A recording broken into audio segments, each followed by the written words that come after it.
Alrighty, starting Saturday Night Throwdown. Here we go. Okay, let's do this fucking shit.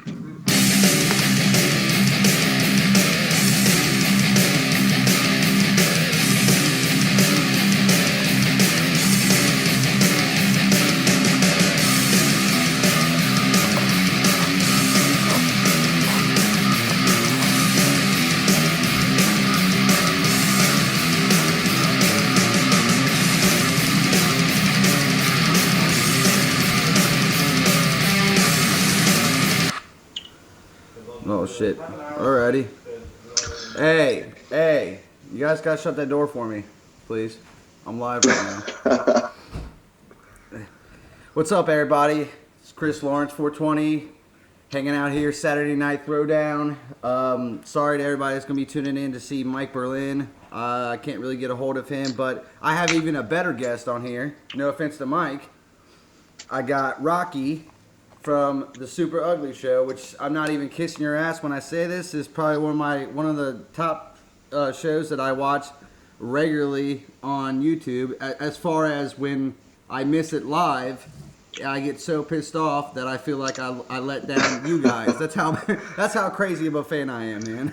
That's all right. You're like one of the 10 that are watching live, so thank you. But It's all good, man. I really enjoy the show, and I really enjoy, especially now you got Senor Hinkle on the show too, and it's so hard to call him that.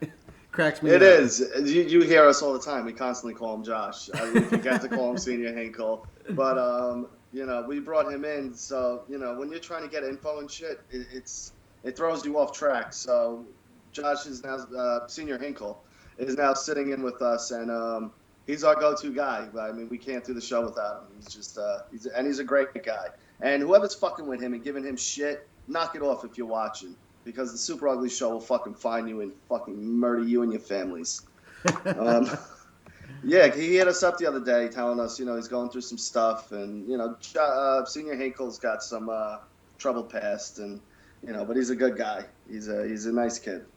Well, he's probably older than me, but yeah, I was gonna say, man, we've all been there, man. Like, I first saw him back on Russo used to do this show called The Brand Speaks, where people would call in the show and actually get to call and talk to him and shit like that. And I saw Josh on there. I was only on like one episode, and it seems like as soon as I got Skype and I got all their Google Hangouts or whatever it was, as soon as I got it, they fucking ended the show, and I was so mad. So every time I get on there now, I'm like, Jeff, you should bring back that damn show. And he's like, oh, we tried, but this and that happens. And I was like, damn it, okay. Because I've always wanted to get on there and ask Russo questions and shit. But now that he does the Raw live review or whatever, if I don't miss the show, I joke around with Jeff all the time. I'm like, if I miss the show, then they answer dumbass questions the whole time. You know what I mean? Yeah. Well, we've had Vince on a few times, and oh yeah, dude.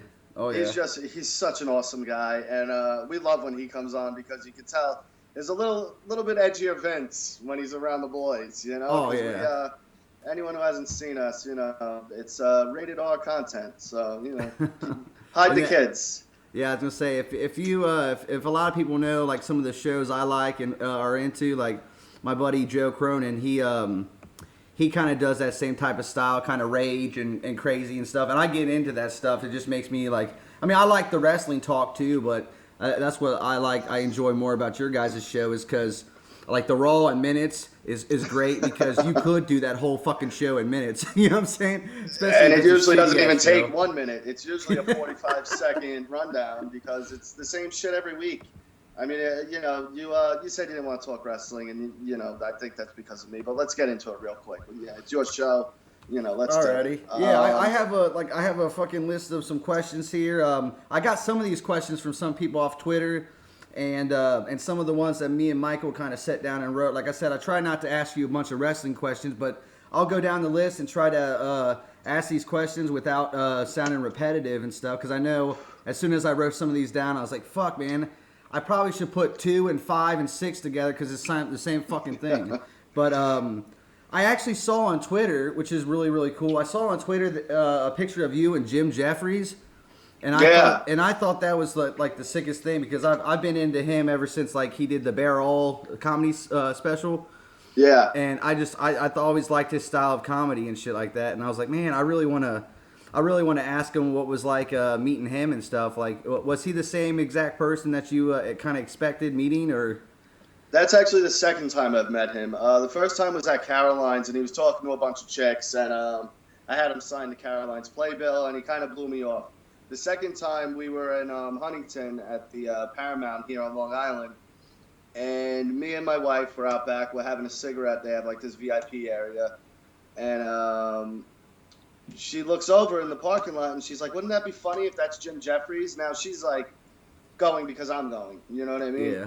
So I look over, and I'm like, "Fuck!" I'm like, "That is Jim Jeffries, babe." So I walk over. I'm like, "Jim, can I get a picture quick?" And he's super like reserved. Like he's not. He's very just reserved and kind of like, you know, quiet and very just, yeah, no problem. Let's take a picture. Thanks, man. Thanks for coming out. You know what I mean? But not really like much into talking to fans. I didn't get that vibe, so I didn't really want to, you know, hound him too much. I think a lot of people when they meet someone, especially like him, yeah, they think that he's gonna be. Because I made the comparison to like Adam Sandler. Like when people meet him, they figure that he's gonna be, you know, like that dumb drunk stoner, like, "Ooh, what's up?" You know, and when he's not like that, and he's like, "Oh, hey, what's going on? Yeah, nice to meet you. That's cool."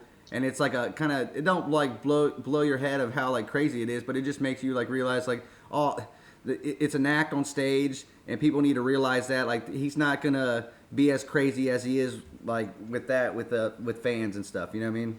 Yeah, no, I mean, even me and, you know, well, John's pretty much John all the time, but, you know, when I'm on the show, I seem like I'd be a nice guy. Well, maybe not, but I seem like maybe someone that I can, you know, be approached and talk to, and I am, like, not the people person at all. I go out, and I'm like, get the fuck away from me. Like, I just don't want to deal with people, so I get that. But when I'm with my inner circle, that's the guy you see on the show. You know what I mean? But, yeah, for the most part, I'll go out to parties and stuff, and people will come up, and I'm just like, no, please, just, I'm not the one. I'm not here for small talk. Is that the only person that what you would consider like celebrity that you have met? Because like to me, that's a big deal. Like I think the closest thing I've ever met to a celebrity, which I don't even want to call him a celebrity, but is Buff Bagwell. Is probably the only person I think I've met outside of, you know what I mean, famous people. Oh, no, I got Jim Jeffries beat by a mile. Jim Jeffries is like one of the low-end celebrities. I mean, all those comics, you know what it is? You see my Jim Norton shirt. Oh, yeah, I love Jim Norton. I love Opie and Anthony. I love all that shit, man. I mean, Opie and Anthony since like 99. I've listened to them guys. Jim Norton and Opie just broke up. I'm like fucking heartbroken. Everything from like the past 15 years of my life is gone. Ron and Fez, Opie and Anthony are the reasons why I do what I do. And all those guys on there, you know, I've met them all. I've met Norton. I've met Bill Burr. I've met Patrice. I got to see. I didn't get to meet him, but I did get to see him right before he died. It was like 6 months before his coma hit. And I saw him up at Caroline's, and I was like, thank fucking God. Because I'm a big stand-up comedy fan.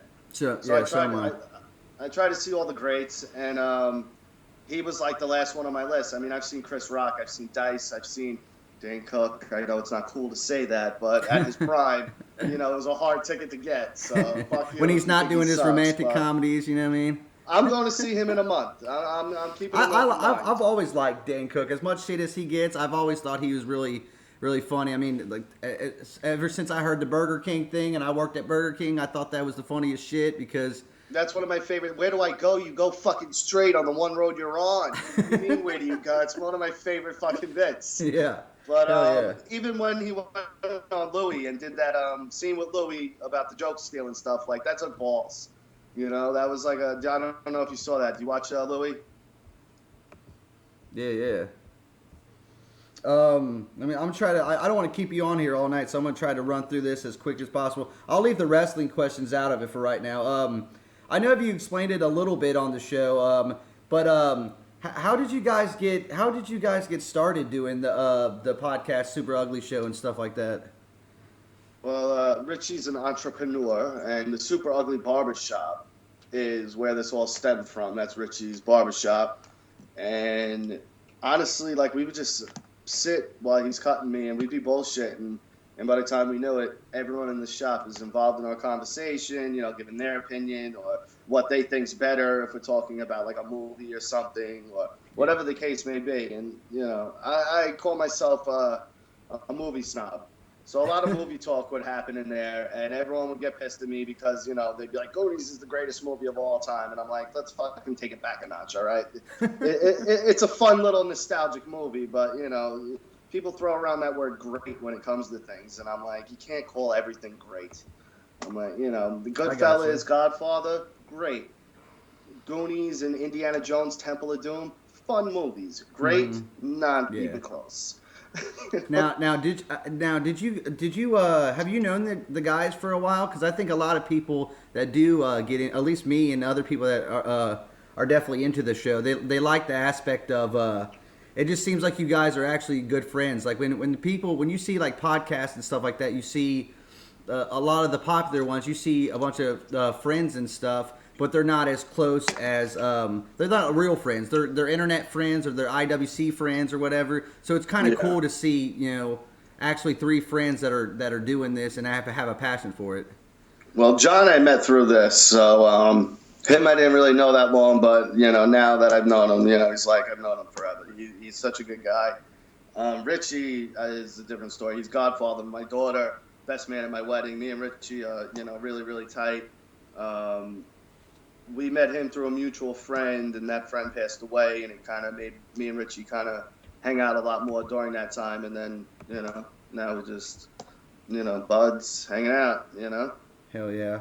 Now I know that you said that you that he's the godfather of your child. I actually saw that. I guess you missed was it 1 or 2 shows or whatever because you had gotten married and you went on your honeymoon.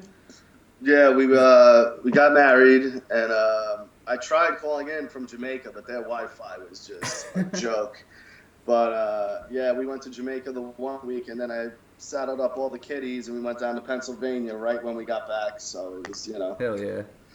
Well, here's a question from someone on Twitter. They wanted to know if you, because like in today's era, like it's really hard for like people to stay married and stay in relationships and stuff like that. Would you have any advice for someone that just got as you just got married? Do you have any advice about marriage and a relationship or anything like that?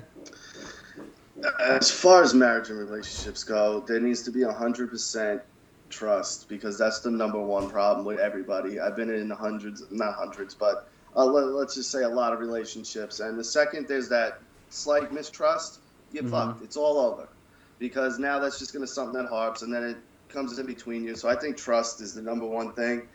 And a lot of people will settle and just be like, I guess this is what I'm doing. And you can't do that either because then 10 years down the road, you wasted fucking 10 years with some chick that you were like, we had a good time, but, it's not something you were really looking for. Yeah. And I think we've all done that too, where, you find a girl, you hang out a couple times, and then all of a sudden, now you're stuck in this weird fucking zone, and, Yeah.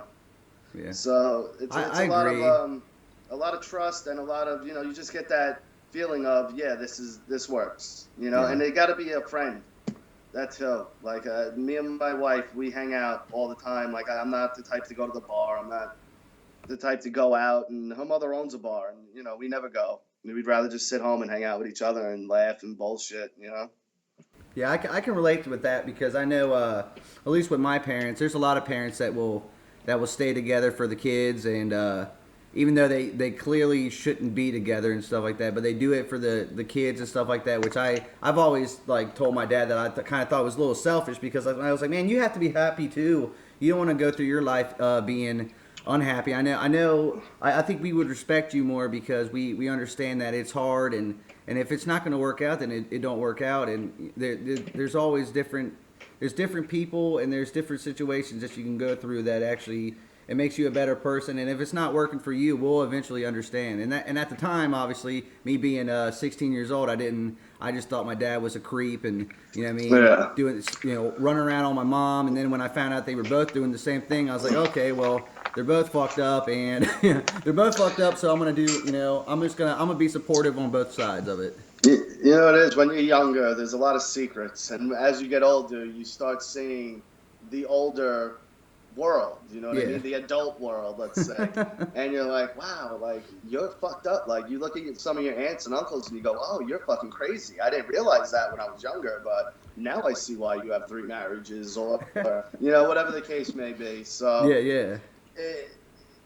but you're right. Like, this is actually my second marriage. I got divorced once, and at first I'm like, I just don't want to not see my kid every day. And it just got to a point where I'm like, yeah, but I'm gonna just be fucking unhappy for the rest of my life. Like, just every day come home from work and be like, well, don't want to fucking be here. Yeah. So I was like, no, I can't live like that. So, but now my second wife now, she's amazing. She's you know, all the guys watching and listening, she's, you know, she's a sight to be seen. She's gorgeous. I'm very lucky. Yeah. Well, see, it's cool that you say that because, like, I even thought when I found out that a year and a half into my son being born that he was mine, I had no clue. She had no clue either, and it was my choice to instead of getting subpoenaed or whatever, I chose. I was like, well, if he is mine, I want to be there for him and stuff. And I even think every single day. I mean, it's hard not to think it, but I think about it, I'm like, just a kid that young needs a family. You know what I mean? Like he needs that kind of thing. But then I also think, is it too selfish of me to think that I shouldn't be like, I shouldn't be in, I don't want to go down my dad's path and be with somebody just because I'm in a relation or I have a kid with her. And even when I think what really opened up my eyes, which I mean it's kind of sad, but I think it's funny though too. But when I showed up and there was 3 other guys besides myself there to get the same test and they were subpoenaed to be there, I was like, oh, okay, this is probably the reason why I'm not in this. You know what I mean? What was your reaction when Maury opened the envelope and told you the results? I honestly, I was kind of just, I wasn't even shocked. I was kind of like, well, yep, because I never seen a photo of him. And when I walked in there, literally these guys, they looked right at me and they're like, oh, dude, you're the guy. You are the guy. And I was like, how do you even know that? I haven't seen, he's like, dude, you've not seen a picture of him? I said, no. And they literally, one guy got his phone out and grabbed it and looked up a picture and I just saw him and I was like, oh man, that's me. I was like, he looks dead on like me. He don't look like any of these guys. I was like, oh man, he's mine. But I mean, I always tell people, I'm like, he's the best thing I ever did, and I wouldn't take that back for the world now. As much as I can't stand her, like, her saying, I have plans tonight. Okay, well, it's not my weekend. All right, well, will you come up the street to pick him up? If not, I'm taking him to a party with me. And I was like, what?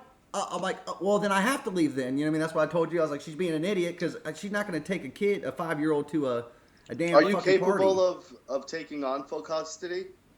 I mean, I feel like she kind of screwed me when it came to, like, the child support and shit. You know what I mean? She's got me so wrapped around my fucking finger, it's ridiculous. If she's saying, I'm going to bring him to a party, be like, yep, go ahead. And then show up to that party, snap some pictures, go to court, and be like, look what she's doing. Thank you. Give me my kid. Yeah. That'd be me. You know? Yeah.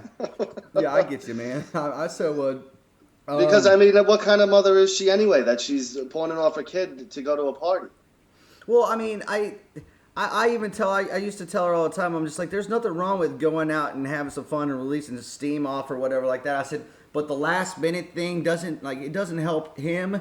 And obviously it makes her look like shit too. I was like, when every 5 seconds she does oh, hey, you got to come right now. Well, okay. It's not that I don't. And she always, like some women do, they like to throw that, well, I guess you don't really want to see your son. Well, no, it has nothing to do with that. It's not my weekend. I have to jump up and fly up the street to get him. If not, then there's going to be precautions that happen with that, and I can't just drop everything. But I do it anyway because I want to see him and I love him, so I'm going to do what I can. But for her, it's just like, it don't seem to mean that much. But whatever, fuck her. She ain't going to watch this anyway. I was about to say, well, she can watch this, but she won't watch this anyway. You know what it is too. When your kid gets older, he'll see all that shit and he'll know what's what. You know what I mean? Yeah. So. Let's see. Oh, this was one question I wanted to ask you because, it don't have all to do with your intro, but I've always liked the intro to your guys' show. I thought that was really catchy and stuff like that. And what kind of music are you into? Like, are you like, do you play music? Are you into music? And if so, like, what's some of like the best and worst concerts that you probably have been to? I definitely don't play music, but I'm a huge music fan. My uncle, when I was a kid, he owned a record store. So I would get a lot of music for free. I'd just go in there and he'd be like, "Here, take this, take this." So I mean, you go through my iPod, you're gonna get Nirvana, Metallica, all that stuff, Marilyn Manson, Korn. But then you're gonna get Lionel Richie, you're gonna get Kenny Rogers, you're gonna get Garth Brooks, you're gonna get Prince, and then Jay-Z, Wu-Tang. Like if it's if it's good, I just like good music. Like it doesn't have to be just one type of music. And I gotcha. so I just listen to everything. The best concert I've ever been to, hands down, if this is the easiest question, is Motley Crue and Kiss. It was just unbelievable. Motley Crue, like, I'm sure a lot of people just went, ugh, really? Dude, their fucking show, man, is awesome. Except for Mick Mars. Mick Mars can barely move. That poor guy, it's like they wheel him out on a gurney. But everyone else is going nuts. Tommy Lee is the most amazing thing I've seen behind a drum set in person. Like, he's just a beast on the drums. And Kiss, I mean, they're Kiss, but the performance, the theatrics, Yeah, yeah. it's cool to see. When do you see that shit at a rock concert? Yeah, that's You're spitting awesome. blood, there's fireballs, there's cannons going off. I mean, it's just a fun time. Even if you don't like Kiss, you'll go to their concert and have fun because everyone there is just psycho Kiss fans. And the energy's positive. No one's like angry or aggressive. Like if you go to a Korn concert, you're gonna get an elbow in the face. Yeah. Here everyone's just painted up. Their fucking kids are with them. It's a good time. It really is. Hell yeah. The worst concert I ever seen by far was a hip hop concert. The Dipset. Do you know who the Dipset are? Yeah. Yeah, that was not a fun time. It was a free concert. It was supposed to be Mason Friends, which I'm sure would have been much, much better. I bet. Yeah. It was trading off one pile of shit for another. And Elephant Man was the opener, and that was the best part of the entire concert. Was Elephant Man, which is horrible to say.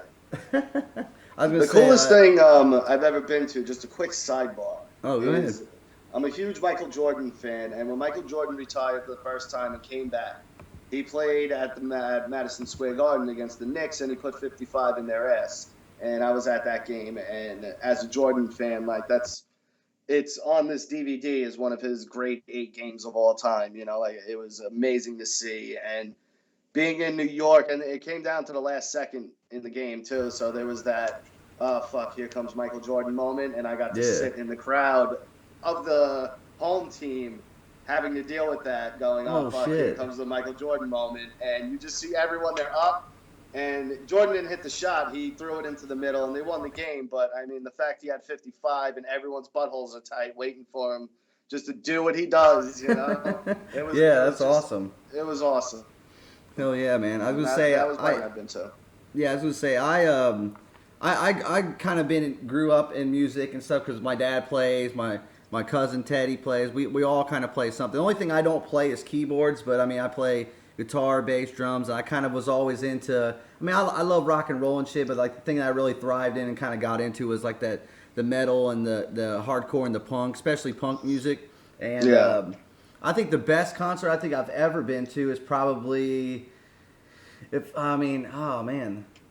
would probably have to say, as far as like rock and roll and shit, when I saw Hank Williams Jr. and Leonard Skinner, and I didn't think Leonard Skinner was going to be that great, but I mean they were just absolutely amazing. And I would say the worst one I ever saw was it was the Goo Goo Dolls were great. I saw Goo Goo. I wasn't really big into them in general, but I saw them anyway, and they're actually pretty good. And then right after them was Bon Jovi, and literally like I was all into the show until they brought out fucking stools and they played an acoustic version of "Living on a Prayer."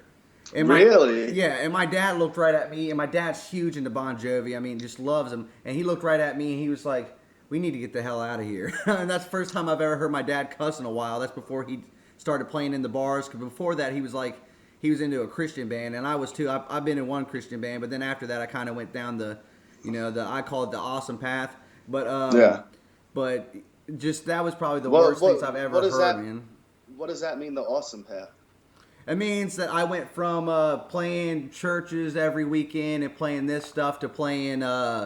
I played Warped Tour and did the I did some touring, and for like, as my dad would call it, a secular band, which is just a normal band to me. But I did vocals for a band for a while called Inequity, and I toured around a lot of places, and I opened up for Suicide Silence, Born of Osiris, and Bury Your Dead, and some pretty cool bands. I mean, I got to hang out with Mitch Lucker before he died a few years ago on Halloween on that motorcycle accident or whatever. So, but yeah, it's really cool, man. Like just to be around, especially when, like, the same thing, like celebrities and shit. You meet these people and you think that they would be all hardcore and the head banging every 5 seconds, but I mean, they're real down to earth and, you know, just real calm, and was like, yeah, man, we'll talk. I think music's a little bit different than like meeting actors and comedians and stuff, because they'll at least sit down with you and talk with you for a minute, you know, ask you what kind of stuff you're into, and what, you know, as much as I don't want to talk about myself, they'll still ask you, hey, what's our favorite album that you do or that you like, and what's our favorite song that you do, and what do you think about our merch now, you know, and they're really cool to kind of reach out to you and stuff. So yeah, well, if you could see over here where I'm pointing, this is oh yeah, Stone Temple Pilots, but with Chester. This was the Chester tour that they did with Chester from Linkin Park. Yeah, from Linkin Park, yeah. And my wife, for my birthday, got us the VIP package, so we got to go backstage, meet them. They were super fucking cool. Super cool. And, you know, they signed that picture for me. And Chester, I mean, people don't realize the singing power that rock and roll guys or heavy metal guys have. And to do it for an hour and a half or 2 hours and keep your voice at that level and that aggressiveness, it's such like an amazing thing to me, because I was watching him, and from beginning to actually, as the show went on, his voice got stronger. Yeah. You know, so by the end of it, man, he was just killing it, and it was a good show. I would have loved to seen him with Scott, though. You know, I was an STP fan as a kid, and I would have.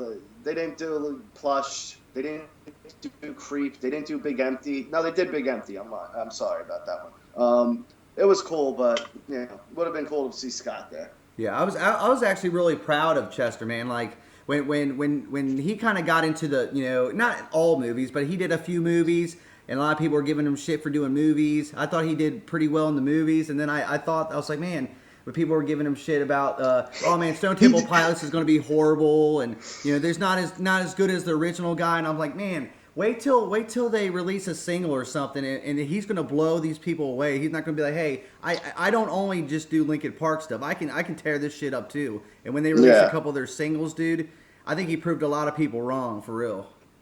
Well, even Linkin Park, when they went very hip hop and very industrial, the last album was heavy. It was a lot more instrument driven. The like 2 or 3 before that was so just industrial that turned me off big time. But their first 2 albums are classics. I mean, you can't argue that. Those first 2 albums are just front to back. They're just great albums. They really are.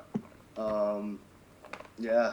I mean, what else can you say really about that? But as far as Chester being in movies, who was like giving him shit about it? He was in like Crank and Saw 6? You know, it's not like he's doing fucking, you know, Shakespeare. Yeah, so, but I mean, it's just that stigma when, you know, it's like I don't even know the word for it. It's just like it's out of their zone or whatever. You know what I mean? Like, no, but I mean the people that are giving them shit, it's like, go fuck yourself. Yeah, I'm sure if you're a famous musician and someone goes, hey, want to be in my movie, you're gonna be like, no, I'm gonna turn down that money and be in it.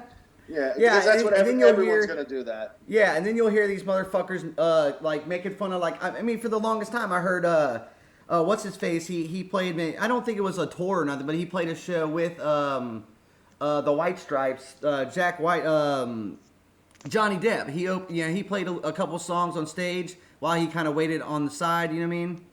Yeah. And a lot of people were giving him, well, who does he think? He's an actor. He's not supposed to do. And I was like, man, he's if he's good enough to play with them, then let him go and do it. And I just think that shows so much of a different side of him. You know what I mean? It shows that side of, like, not only actors can do that shit, you know, or not only musicians can do that shit. The actors can do that stuff. That everybody's talented. You know what I mean?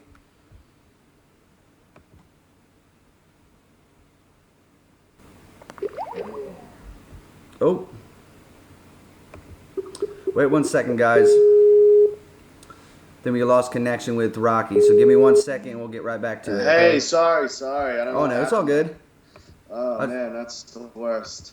No, it's all good, man. I was just telling people that's what happened, but no, that's all I was talking about. I was just saying that the whole thing with Johnny Depp and shit, like Johnny Depp wanting to play a couple songs on their set or whatever, and people giving him shit like, "Oh, get back in your lane, motherfucker! Like you're an actor, you're not a musician," you know. And I'm just like, if these guys can, let them do it. If they want to go act, you know what I mean, then let them go act. And whoever's calling him up on stage, their decision. So now Depp shit, but you're at the concert you're at, and the guy you like now, he's a piece of shit too, right? Or does he get a pass because you just happen to like him? Yeah. It's just people just, it's their own ignorance. It's like, who gives a fuck? You don't like it, don't watch it. That's what I tell people about our shit. I'm like, you curse, you say this, and it's like, all right, well, fuck you. Change the channel then. What do you want me to tell you?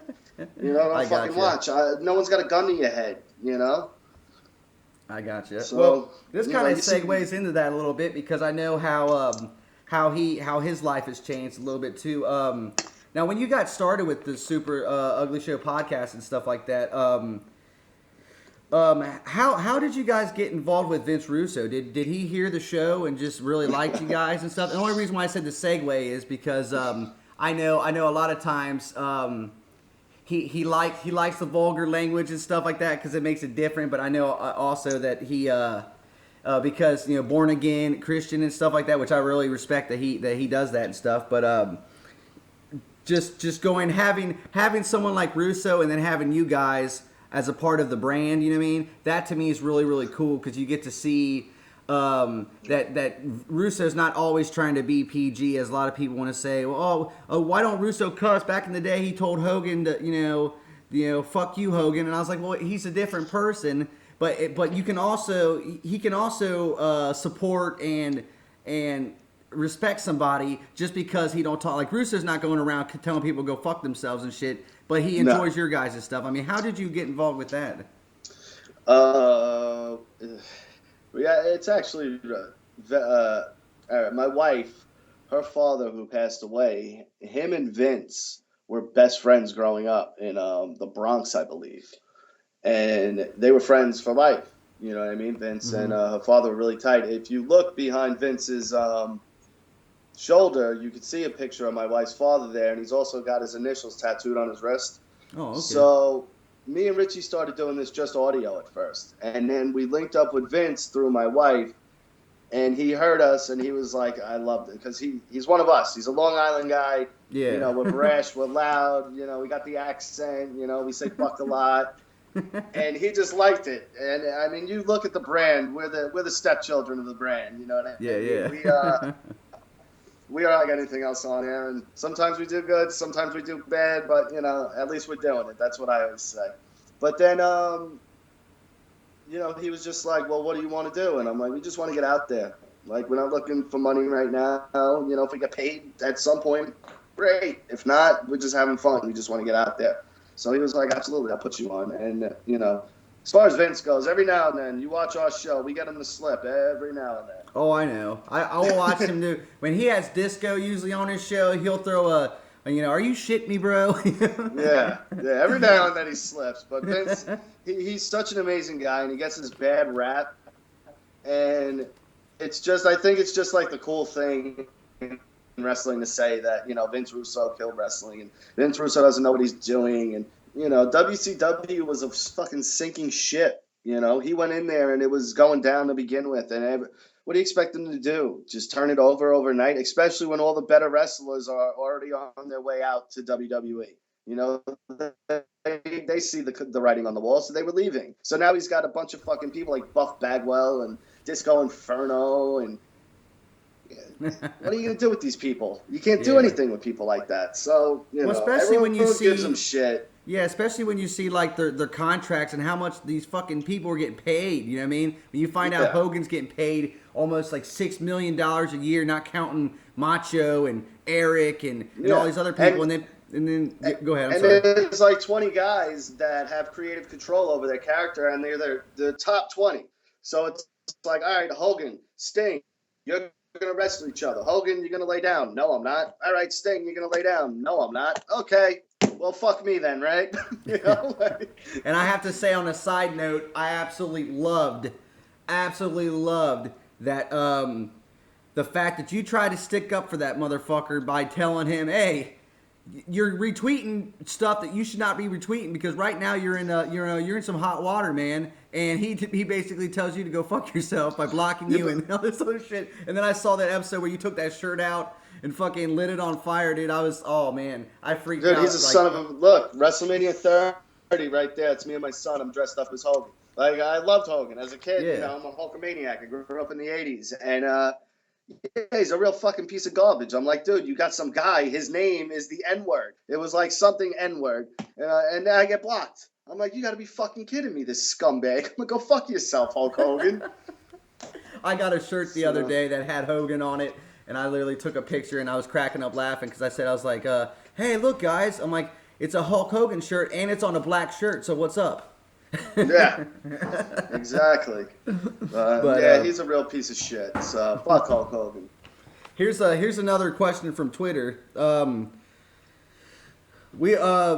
They see you. Everybody likes to see you, or maybe not so much you, but Richie and John drink sometimes on the show and stuff like that. What is your guys, or what is your favorite alcohol or liquor of choice if you guys were going to sit down? Like, let's say you guys are going out, tonight or whatever. Are you guys beer drinkers? Are you guys shot drinkers? Like, I do it all. You do it all.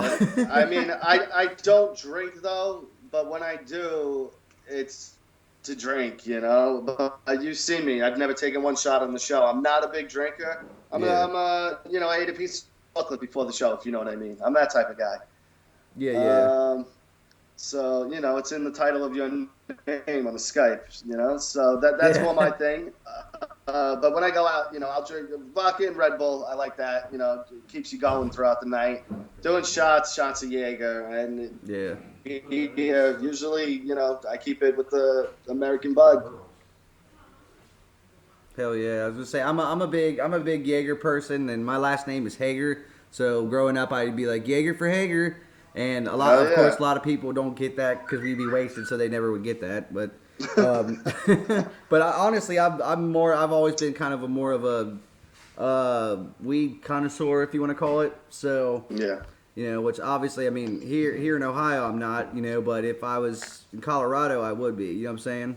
On the DL. Oh, then Vince is a lucky man. He's I know. Yeah, right. He can get it like it's nothing. Like, I love that he did that on his show or whatever. So I thought it was great. That surprised the shit out of me. I saw the title and I'm like, get the fuck. I didn't believe it at first. Then I watched it. I'm like, this motherfucker. I'm like, good for him.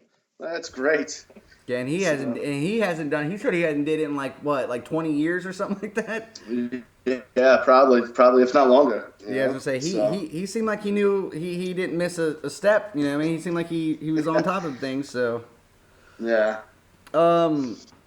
Let me see. I'm not going to ask you that one. I'll ask you this, I guess. Ask me that one. I want that one now. When it comes to, maybe not so much in UFC, but when it comes to like male enhancement and steroids and stuff, there's some people that believe that it should be valid in wrestling because these guys nowadays, the reason why people back then looked like wrestlers is because, a lot of them were on the juices. I mean, people like, as much as Batista sucks, he looks like a wrestler. You know what I mean? Yeah. And all these guys are big guys and stuff. And I know that I heard a couple people, one of them being Disco, that said, like, I don't think if it's monitored and taken care of, then he don't see no problem with some of these guys looking better, because if you look better, then you're going to get, more money, more people will come out and see you, and you just all around. And I know a lot of people are like, well, I think that's BS that they're on this or that. But back in the day, it seemed like everybody was on that. I just wanted to get your opinion. Like at UFC, I can see people saying differently because it's more of a competition. You know what I mean? And you're actually trying to win. But this, with it being like predetermined or whatever in the hell you want to say, like I'm kind of in like the fence about it. It seems like it wouldn't be that bad if it's monitored and it's given by a doctor and it's not street. Like, what's the harm of trying to make wrestlers look like wrestlers? Being the fact, they're athletes. Don't get me wrong. I would never say they're not, because as a wrestling fan, I find that disrespectful.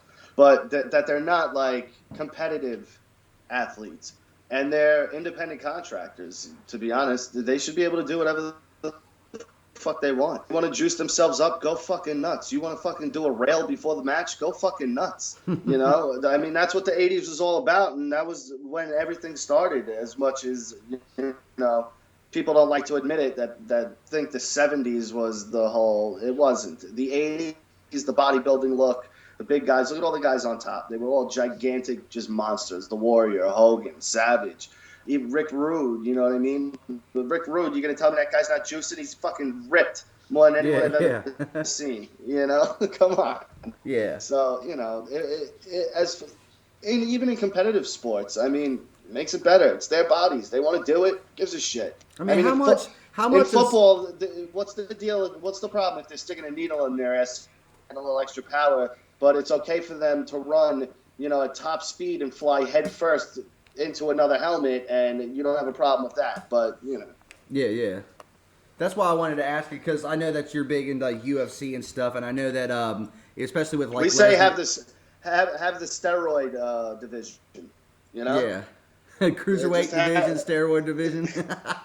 That's it, and you have the clean guys, but have the steroid division. This way, everyone's playing on the same field. Hell yeah. Let me see. I'm trying to rush through these real quick so I don't have you on here all night. Here's a really good one. Not everybody can be like supportive and you have a lot of people that do message you and give you guys love and stuff like that. What's some of like the craziest like hate mail and probably some of the best fan mail that you've gotten, like as far as people saying they love the show or people saying giving you a crap? Like, what's some of the greatest stuff that you've read that made you go, man, I'm glad that person liked me, like that I touched their lives? And then what are the people that you get where you're just like, I'd punch that dude right in the throat if I saw him right now? You know what I mean? Yeah. I mean, honestly, again, not to be sappy or nothing, but meeting Big Josh, like Josh is just he's such a sweet guy, you know, and you just got to feel for that dude. So meeting him was definitely one of the better parts of, the show and interacting with people. But anything positive, you just look at it and go, that's fucking great. People are into what you're doing. It makes you feel good. The haters, the Vince shows, we get a lot of haters. Fuck Vince and fuck you Long Island. Everything's always Long Island trash. And it's like some guy from fucking, Tennessee or Alabama, and you're like, dude, I live fucking 45 minutes from the greatest city in the world, and you got a fucking outhouse. So, It wasn't the quote a while back. Let me try to think of what the quote is. I don't really care what anyone says. The North's better. I don't care. It was something like that. You said you told Vince that the North was just better. It is. It is. The North is better. Everyone, you leave New York, right? And I go out of state. And let's say I go to Texas. Instantly, I have credibility no matter where I go because they hear me speak and they go, from New York? And then all of a sudden, everyone's real nice. And, hey, how you doing? Nice to meet you. We just get this reputation, and we're not bad guys. We're not threatening people, Yeah. But it's just this weird reputation you get because everyone thinks New York, oh, you came from the city. And it's like, I didn't. I'm close to it. Long Island's Long Island. It is what it is. Yeah, but everyone forgets about upstate, like the real New York, the state itself. We forget about it being, so we have to go through the city to get off the island. So we got no choice. Yeah, I've never been, but I've always wanted to go to New York or New York City just to see it and experience that, because as many people that say that place is crowded and there's this and there's that, I've always heard people say it's probably one of the greatest cities in the world, and New York itself is just great. I mean, a lot of people don't drive and it's awesome because you can walk around and everybody lives in one little area and everyone works together, and it's almost like kind of more of like it's more of like a community than it is like a city. I mean, everybody knows everybody. They're all close. You know what I mean?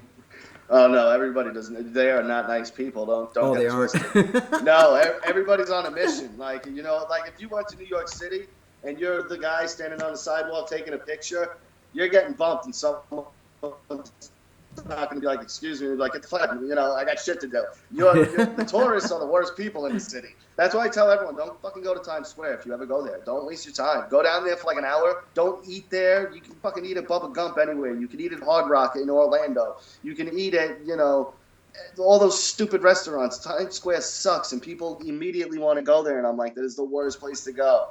You may, if you've ever been to like Universal, it's the same as the Universal walk before you get into the park. It's just a bunch of corporate stores. You got to get out of Times Square. You got to go downtown. You got to go uptown. Hit the 50s, hit the 60s, go to Central Park, the museums. Don't waste your time in Times Square.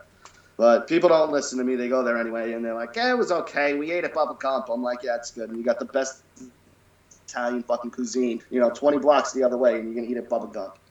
Yeah. Well, I know Mike Berlin wanted to know, which, I mean, it might segue into this one too. But if you could move anywhere in the world to live or to visit or what's the one place that you have not been that you just really want to go? It's like on your bucket list. You have to go there. It's cliche, but Italy. I got to go to Italy. I'm 100% Italian. My great grandparents off the boat, all Sicilian. And fuck you for anyone who's got their Sicilian jokes. But you got to preemptively do that now. True Romance ruined everything for Sicilians. Yeah, right before you say anything, just go, hey, before I talk about this, go fuck yourself. And all right, let's talk about it. You know what? We got all the good traits. We got, great tans. We got big dicks. Yeah, what are you gonna do? But yeah, Italy. It's the epicenter of modern civilization. Rome.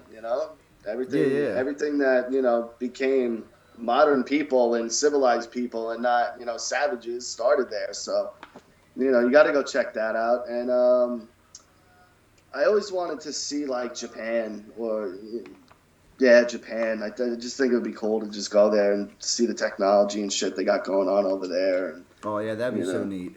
Yeah. But I just got back from Jamaica. We just talked about it.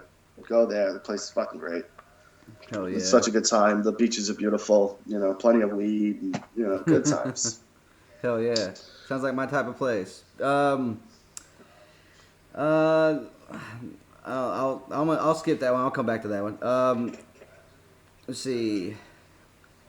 Are you big into like video games and shit like that? Because I know that the 2K17's coming out for the wrestling, and I know there's a couple. I've just never really been huge into the video games. I mean, I was maybe back in the day like PS2 and maybe Nintendo growing up and stuff like that. But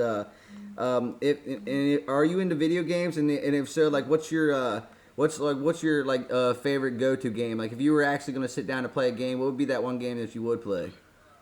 Right now, I bought Bully for the PS4, the PS2 game. Oh, so I've been playing that, and I've been playing this little indie game called Inside, which the best ones to me. Like when I first got the PS4, the Resogun, however you want to pronounce it, was a launch game, and I still play it to this day. The bigger games, I find myself getting lost in like open world games. Not lost, but just never doing the regular mission. I'm sidetracked. I'm always, in Grand Theft Auto, steal a car, going fucking nuts. And then it's like, they'll do a mission. Halfway through the mission, someone does something that pisses you off, so you shoot them in the head. And now you got cops chasing you. So, That's cool. I like games. I've always been a gamer since the regular Nintendo. And, I just said I got a PS4. And I love playing games. It's just finding the time now is so that's why they really catch my attention, because they're quick pick up and plays. And Inside, if you haven't played it, it's like $20. It's fantastic. It's made by the same people who made Limbo. Hell yeah, man. Yeah. So I was about to say when you were talking about the Grand Theft Auto, I thought of Dan Cook when he's like he goes, games are getting so violent now. He goes, I was playing a mission, and he's like, I didn't even go to the mission. I walked off the thing, and I shot a girl reading a book. Yeah. And that's how I feel like all these games are. I never play the missions. I go around to see what I can blow up and what buildings they'll let me in and what I can do and how long I could stay alive, Yeah, exactly. Running from the police and finding a good spot and getting a rocket launcher and just baiting them all in until they finally get me with a helicopter. Yeah. But, the new Resident Evil 7 that's coming out, that I'm really looking forward to. I like the survival horror. I'm a big horror fan. So anything blood and guts as far as game goes, especially something like that, like Outlast. If you never played Outlast, turn off the lights, pop in your headphones, and play Outlast, and I guarantee you, your heart will be racing. Now that's the one that they showed the commercials for, where everyone's sitting in the dark and people are jumping up and stuff like that. Probably. I mean, Yeah, it was a while. I think it came out a couple years ago, didn't it? Yeah. Yeah. The sequel's coming out soon, and with all this VR shit that's going on, I mean, I can't imagine playing that game in VR. I was playing it for the first time, and I did just what I said. Headphones, killed the lights. My wife was in the tub, and she just hears me, screaming, "Oh fuck!" Every time they get you in the game. And my heart was racing so much. I mean, I smoked a little bit too much, but I was like, I got to take a break. Like, this is like fucking intense. Yeah. I've never played a game that intense. It was really good. That's pretty awesome, man. Like I enjoy any game that will get you out of your skin, man, and get you out of your mind. I really enjoy. I only have a few more here to ask you, man. And like I said, I really appreciate you even coming on and giving me the time and to get to know you. Like I said, I'm a big fan of stuff. Let's see. Oh, this is from a girl. She said, "How many tattoos does he have, and what's the most meaningful tat that he has, and what's the worst place to get one if I was going to get one?" I have one tattoo. It's on my arm, so I can't really vouch for that, but I've always been big into tattoos. She said, how many tattoos you got, and what's the most meaningful tattoo, and what's the worst place to get it? Well, I mean, I got this whole arm up to, back Sleeves. here. Yeah. And then these. And then I got one. It is what it is. The most meaningful one, it's hard to say because I got one for my wife up here, which is, this whole arm is all Banksy artwork. If you don't know who Banksy is, look him up. He's a graffiti artist. The whole arm is all Banksy shit. So, but this one, I got my wife's J in the heart there. But then I got this one. This one's for my son. It's a little werewolf dude. That's with, awesome. His birthday. And it says Rockness's Little Monster, because I got this one, Rockness Monster, that I stole from this guy from Helter Skelter. So, That's awesome, man. But yeah, I can't pick my son or my wife. And then I got two more daughters that my one daughter, who's 17, she actually draws. And she's drawing me up tattoos for the both of them. So as soon as she's done, I'll pop that on me. And, I'll fill up this arm eventually. I'm not a big chest, ribs guy. I've never got anything there. The worst thing about getting a tattoo is getting a tattoo covered and getting a tattoo tattooed over. This one right here, I used to have a Yankee symbol. And now it's like a black splotch with an outline of a Banksy thing. I got so fed up, I told the guy, just fucking color it in black, dude. I'm done with this. He hit it like 4 or 5 times, and I was doing it like every 2 weeks. And by the last sitting, man, it was fucking brutal because the scar tissue is just so ripped up. Yeah. And it's not fun. But the worst spot was like right here. On your chest? Not cool. Yeah, like this little area right next to your shoulder, and underneath here sucks a big dick. If you just pinch yourself there and feel how that much hurts, and imagine a needle digging into your arm for 3 hours. So, I just pinched myself, and I was like, "Oh damn, that would fucking hurt." Like I said, I only have one, man. It's on my shoulder, and it's a star with a skull in it, and I wanted the Misfits skull. I got it. It's bad to say, but I got it in someone's apartment, and dude, all of these Banksy ones. My buddy, he was doing them in his apartment. He is a tattoo artist, so it's not like just some guy. Yeah. So was my friend. He's a tattoo artist, but like a lot of people have that stigma. Cheap. Yeah, so I would just get 2 at a time. He was charging me nothing, So I was like, yeah, and they're easy. They're stencils, they're not hard tattoos. This one, he did in the shop, which that's like, an actual piece. But, for the most part, they're just stencils and graffiti work. So people stare at my arm, and they either get like, what the fuck is that? Because they can't really tell. Or people, they see all the colors against the black, and they're like, oh, that's really cool. And I'm like, yeah, thanks. My chick, she's got a sleeve. My wife, and I love this when we're out, guys always, I love your tattoos. And I always tell her, I'm like, put your arm behind your back just once, please. And just go name one fucking thing on my arm. And just watch the guy just go, because, my wife, she's got big boobs. Like I said, she's hot. She's tatted up. So guys are always coming up to her. And I'm like, please, just once, one time, just do it. She won't though. But I would just love see the guy sitting there just stuck. Like, I fucking have no idea. I got you. See, that's actually a cool question because I mean I get asked that all the time too. When people automatically see tattoos or like they see that my ears are sewn up because I used to have big ass gauges in my ears, so and I always get what happened to your ears? Can you? Did it hurt them being in your ears? And what did it hurt to stretch them? And I'm like, no. You act like I put a fucking big ass trumpet piece in my ear or something. Yeah. No, I did it gradually. It wasn't like I just shoved one thing in my ear. You know what I mean?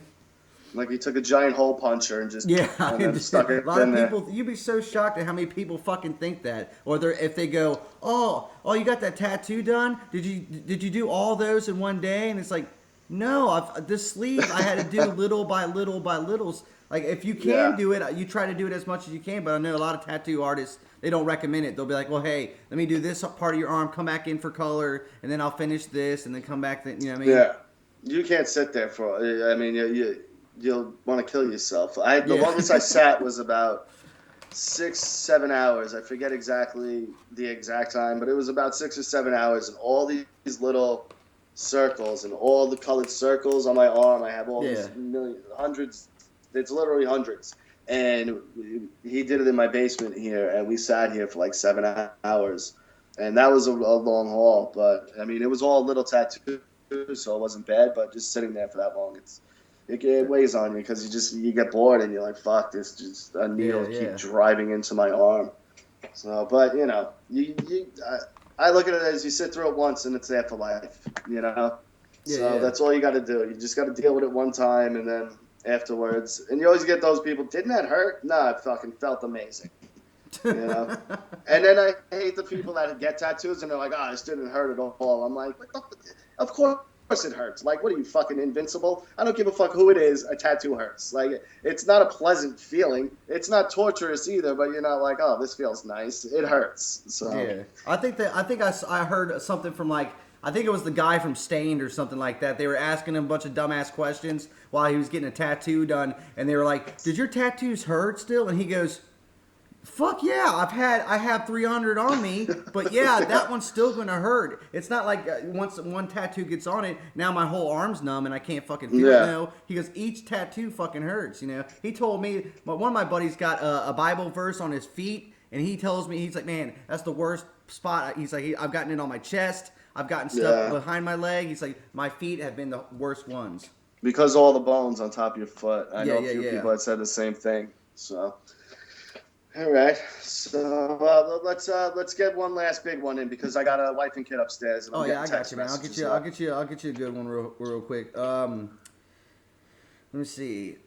Oh, here, this one's not on here, but I'd like to know for like the future and stuff like that. I know you're not gonna give up everything. You're not gonna give me anything too juicy, but what's coming up? What's coming up on Super Ugly Show? Is there anything coming up that you want to tell anybody about? Like as far as maybe doing some other shows. And if anyone's watching this, Super Ugly Show comes on at it's Tuesdays at 7:30, right?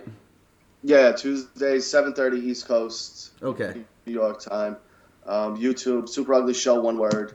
And I mean, as far as what's coming up, I mean, we're always off the cuff. Like we really are. We're never like we're not that structured. You know, it's up to me every week to come up with material, and every week on Monday night, I'm going, fuck, all right, we need shit to talk about. And usually one topic will bring us into 10 other topics. So we don't even go to the material half the time. Like, we're just natural conversationalists when we're together. We're just easy to talk to each other. So it just works. But, I mean, we don't really branch out. People ask us to do things, we do them.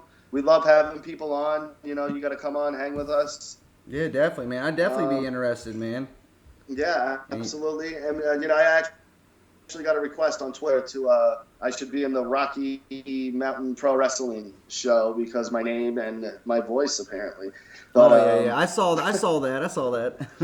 You know, which was very flattering. I was like, yeah, great. Talk to Vince. You know, request it to him. That's got nothing to do with me. But if I was asked, I wouldn't say no. But yeah. We're just three idiots from Long Island that just like doing it, you know. So whether we got 20 people listening or 2,000, you know, we just like doing it. So yeah, man. It's like I said, it's really it's one of my favorite shows that's on YouTube, man. And I'm not just saying that because you're on here, man. I like the dynamic that you guys to have, and also seeing all three of you at the same place and in a hangout space is also cool because you don't see that. You have three different personalities. It's very entertaining. I know why Vince was into you guys because, like I said, the entertainment aspect of it. You guys aren't dumb people, and you can tell each show that you guys do that you have fun. You know what I mean? I could tell that you guys have fun. We get told a lot. And We are enjoy dumb. I love those are my favorite comments actually. Those people. You don't know shit about wrestling. You don't know shit about MMA.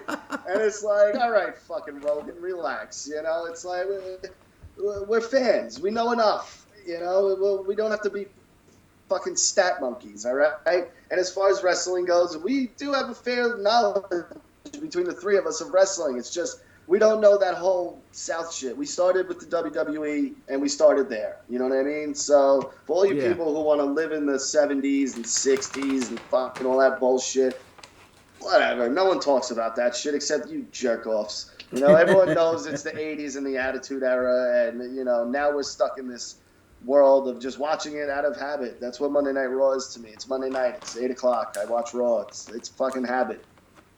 Well, I can tell you this much, man. I really appreciate. I know when I started this channel, I wanted to start it not to do WWE rumors and stuff, but I wanted to bring people on that I enjoy watching and kind of bring them on to kind of get to know them because a lot of people, like I said, they see you guys and they assume that you guys are like that 24/7 and that that you guys are jerks and that you're this and that. And I hear that about Joe Cronin. I hear that about Devious Dave Rose and all these guys that have their own channels and stuff like that are really nice guys, but you never see that. And then one of the things that I always hear from all of them is like, I like doing your show, dude, because you're asking us questions that we normally don't talk about.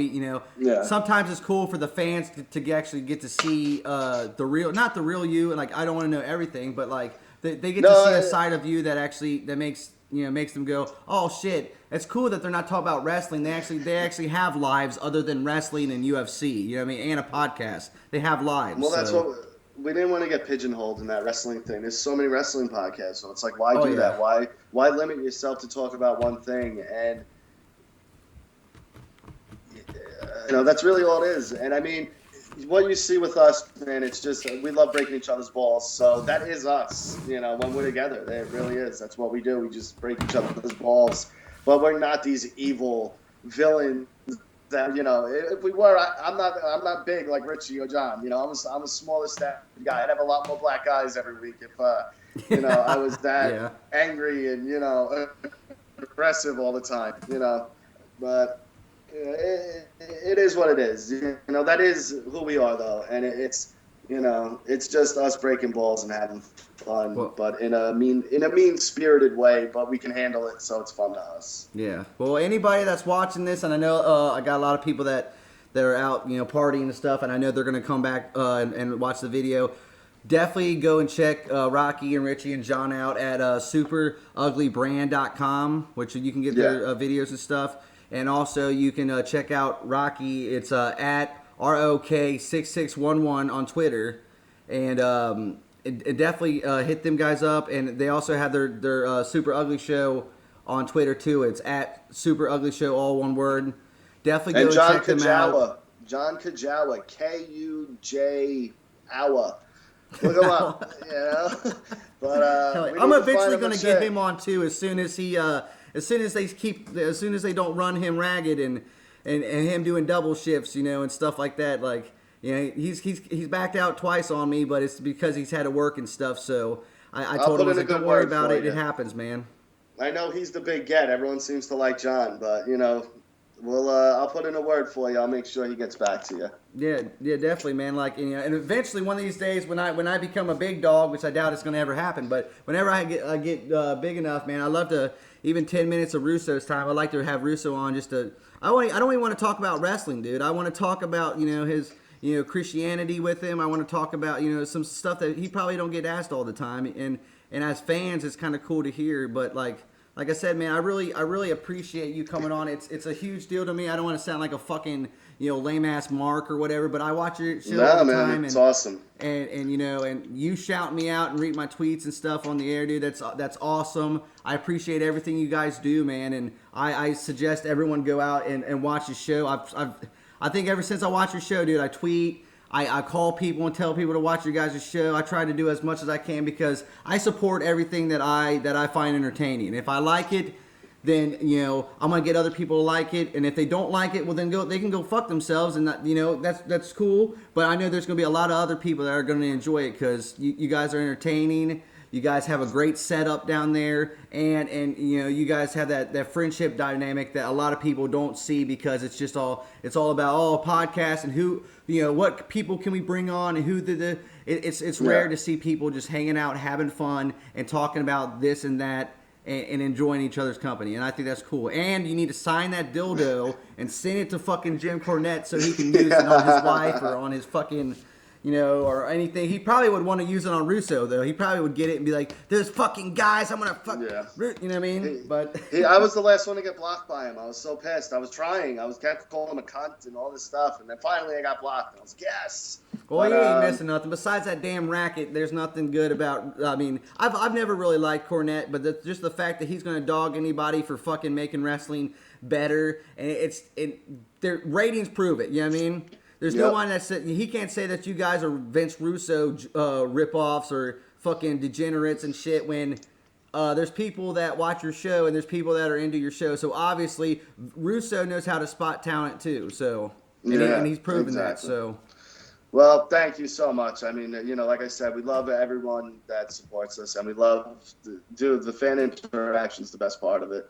So leave your comments, hit us up on Twitter. We love that shit, especially John. John fucking loves it. He's a fucking ham for all that shit.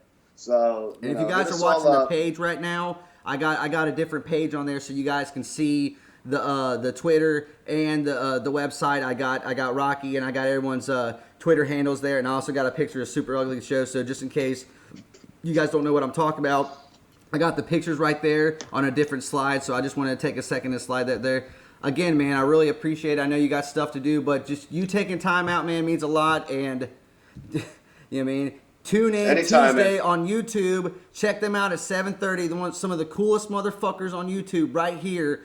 Super Ugly Show brand. Check it out. I appreciate everyone checking out Saturday Night Throwdown. I'm gonna have another guest on next week. Awesome for Rocky to show up, man, and get a hold of me too on Twitter at 420 Wrestling Pod and right here on my channel. Thanks again, Rocky. Absolutely, anytime, my man. And we got to get you on soon. And all the listeners, Super Ugly Show, check us out. YouTube, Twitter. Tell everyone you know. Tell your mothers, tell your grandmothers, especially because they're gonna love it. All right, my man. Thank you so much for having me on, and we'll be in touch. All right, man. Thank you, guys. All right, take it easy.